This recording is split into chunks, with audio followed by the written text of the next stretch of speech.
বাংলাদেশকে উস্কাতে গিয়ে মহাবিপদে পাকিস্তান। আফগানিস্তানের তালিবানি গোষ্ঠীর হামলায় প্রাণ হারালো বহু পাক সেনা। দখল নিল পাক আফগান সীমান্তের ওয়াজিরিস্তানের এলাকা, গুড়িয়ে দিল পাক সেনার গাড়ি। বিস্তারিত দেখুন। এবার সম্মুখ সমরে পাকিস্তান আফগানিস্তান সীমান্তে পাকিস্তানি সেনার সঙ্গে দ্বন্দ্বে জড়ালো তালিবানরা। গত সপ্তাহে আফগানিস্তানের আকাশপথে হামলা চালায় পাকিস্তান। তারপর সপ্তাহ কাটতেই বদলা নিল তালিবানরা। তেহরিক ই তালিবান নামে পাকিস্তানের অন্দরে বেড়ে ওঠা জঙ্গি গোষ্ঠীর হামলায় প্রাণ গেল 16 জন সেনার। বলা যেতে পারে দুধ কলা দিয়ে যে এতদিন কালসাপ পোষা হয়েছিল তা এবার হাড়ে হাড়ে টের পাচ্ছে পাকিস্তান। নিজের দুষ্কর্মের ফল ভুগতে হচ্ছে পড়শি দেশকে।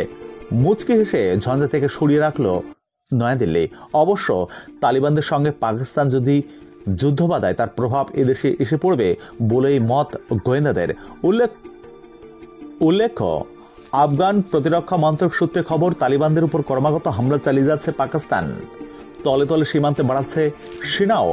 আর সেই সুযোগকে ব্যবহার করে গতকাল সরাসরি ডুরান্ট লাইন বা আফগানিস্তান পাকিস্তানের মাঝে থাকা কাল্পনিক সীমানায় হামলা চালায় তালিবানরা।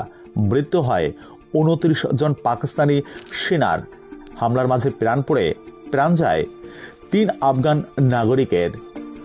গত শতাব্দীতে তালিবান জন্মের নেপথ্যে প্রত্যক্ষ মদদ জুগিয়েছিল পাকিস্তান।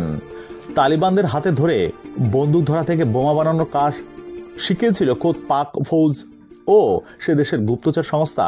এমনটাই দাবি ওয়াকিবল মহলের।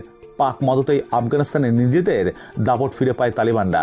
এবার সেই জন্মদাতার প্রাণ নাশে ময়দানে নেমেছে তারা। ফলত শিরের সংক্রান্তি পাকিস্তানের।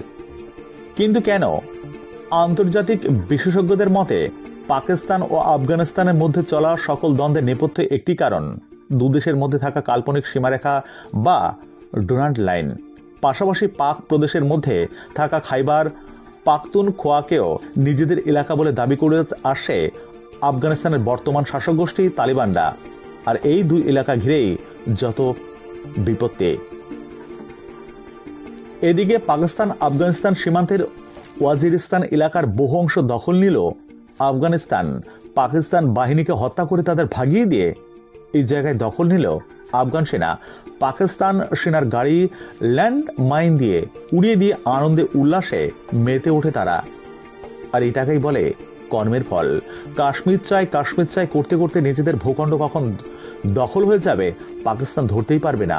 আর ঠিক একই পথে হাঁটছে আজকের বাংলাদেশ। ধন্যবাদ।